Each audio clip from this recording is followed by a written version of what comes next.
blinked his eyes several times. That's when the feeling of dread washed over him like the first sheet of rain in a particularly nasty storm. From eyes closed to eyes opened, there was no difference.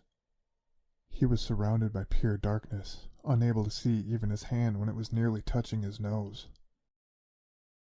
Am I blind? His mind's voice was as rushed and panicked as his throat's might have been. He moved his hand to find the wall next to his bed, but that wall had moved. At that same moment, he noticed the absence of comfort that he normally found in his mattress and pillows and blankets, and felt nothing but concrete underneath his body. Where am I?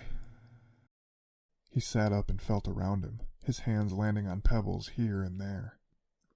The air was dry and cold, and though he couldn't see them, he could feel the goosebumps up and down his arms.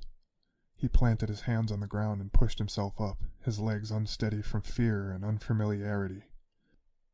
As his hands stretched out in front of him and spread out to his sides, he took a few uncertain steps forward, but there was nothing. Endless nothing. He took note of his other senses. What is that smell? Do I know that smell? The aroma of his mysterious surroundings was stale, a sort of odor that told him that this place may once have been wet and was now dry. Why can't I hear anything? Hello?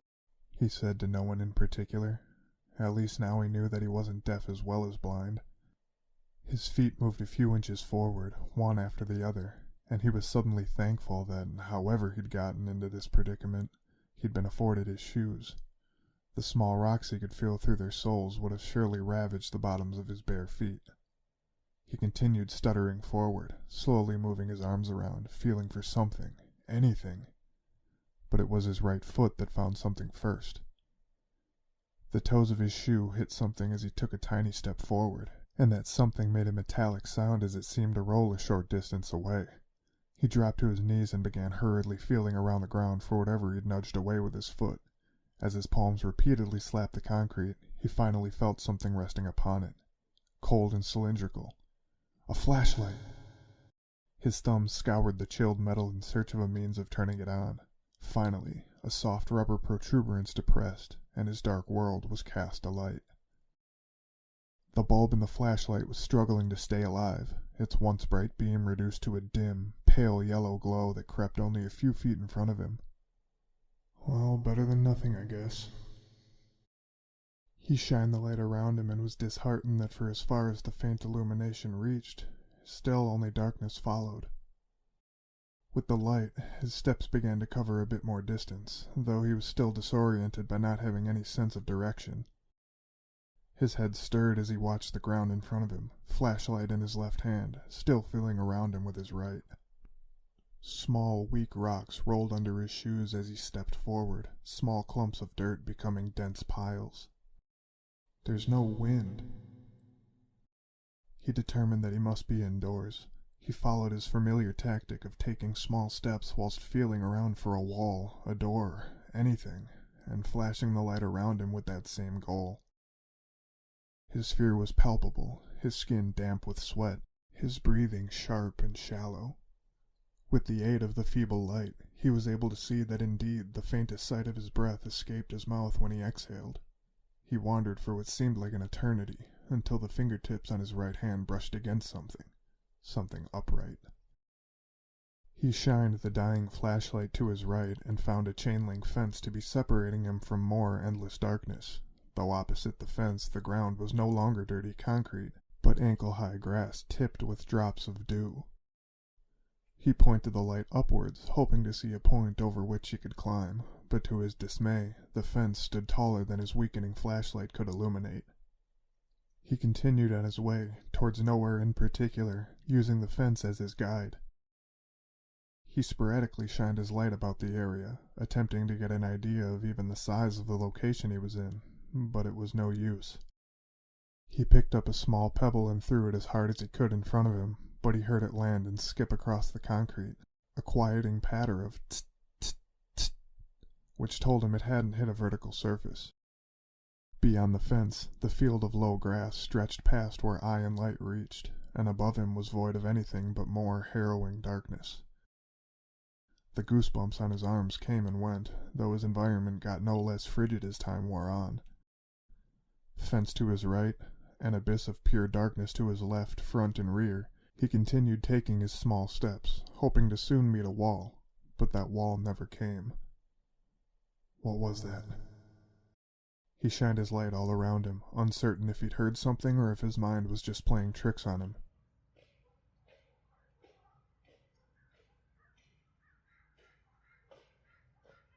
In the distance, in some indistinguishable direction, he heard the sound of something. What is that? He stood as still as a statue in an attempt to discern where the sounds were coming from. Hello? He posed his question more quietly than he'd intended to, his voice getting caught in his throat. The noises stopped for a few moments before returning.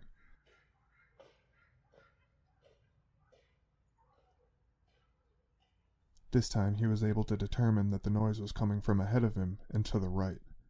As he took more small steps towards the noise, he pondered its origin. It sounds like a rodent. It could be distant footsteps. He began questioning whether or not he truly wanted to identify the noise's source. Cold air enveloped him once again, and his body shuddered.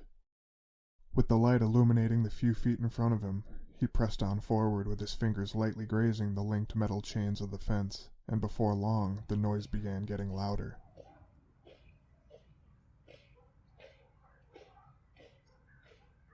The sound was soon decidedly more to his right than in front of him, and he began shining his light towards the sound's origin.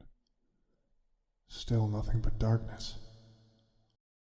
He continued forward, shining the light from front to right periodically. He was absent-mindedly looking slightly to his left when his hand suddenly slipped from the fence. It stopped. The fence ended. The fence broke off to the right, with a roughly 3-foot path of concrete between 2 more chain-link fences on either side, both with grass beyond. He shined the light in front of him before turning. Just more darkness. At least this is something different, I guess. He took a deep breath and turned down the fenced-in pathway.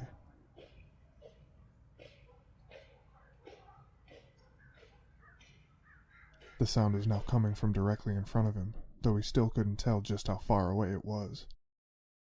He walked in his stuttering, short steps for what seemed like another lifetime, still shining his ever-diminishing light in front of him, sporadically checking beyond the fence for any sign of something besides what he'd seemed to grow used to over however long he'd been wherever he was.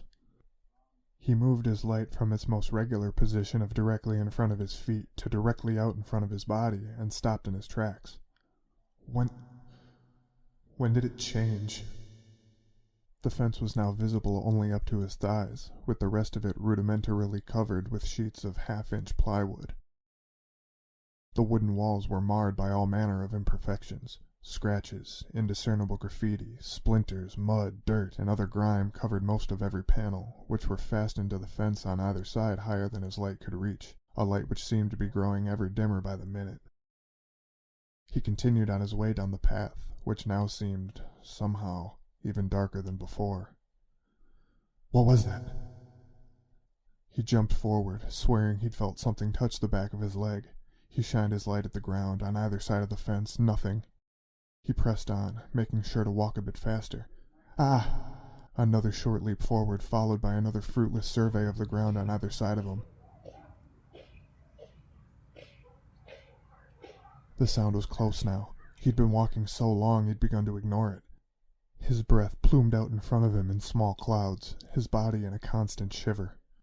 He came to a stop. His surroundings hadn't changed, but he somehow felt that he was coming up close on whatever was making the sound. His light shining directly ahead of him, he once again slowed down, conscious of every step he was taking.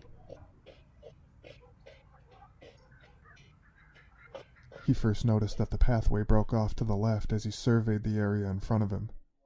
Then he noticed something and stopped in his tracks. Is that a dog? Brown matted hair covered the canine, who appeared to be attempting to dig under the bit of fence that was visible below the defaced plywood wall that stood in front of him, closer to the path that led to the right. When the dog noticed him, it looked him in the eyes. It looks scared.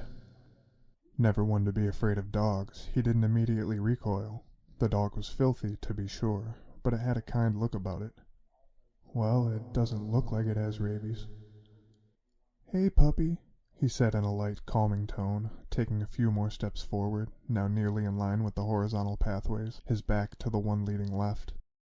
The dog ignored his greeting, instead continuing to dig, his paws occasionally hitting the concrete. Where are we, huh? As he came to the point of the path he was on meeting the horizontal one before him, he shined his light to either side, still continuing forward. His dull, pale orange light began on the dog, who was paying him no mind, still digging under the fence, but not seeming to make any progress. He moved his light to the right, past the dog, just as it began to turn its head towards him, finding nothing but that same familiar, perpetual darkness. He panned the light from right to left, but in his haste he didn't notice that the dog was now staring at him, and was considerably larger, and of a lighter color. To the left lay nothing but more darkness, so he brought his light back to the dog, but the dog was no longer there.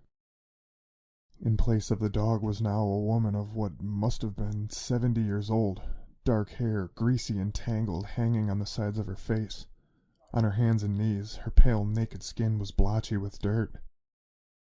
Irises of pure black, bordered by milky white sclera, looked up at him, rage deep within them.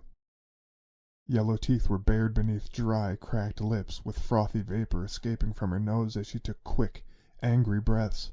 Her spine jutted from beneath the tight skin that wrapped her gaunt body, her arms and legs as thin as sticks. The woman lunged at him, prompting him to turn around and run down the pathway to the left. The diminishing light bounced in every direction as he sprinted. He turned his head and flashed the light behind him for a moment as he ran, finding the woman close behind, galloping on all fours, her palms slapping the cold concrete beneath them as she reached for his heels. He ran as fast as his legs would take him, finally composing himself enough to shine the light at the ground in front of him. This brought him no reprieve from terror, however, as long, tendril-like fingers began to slip through the spaces beneath the silver chains of the fence, cracked, pointed nails swiping at his shins and ankles.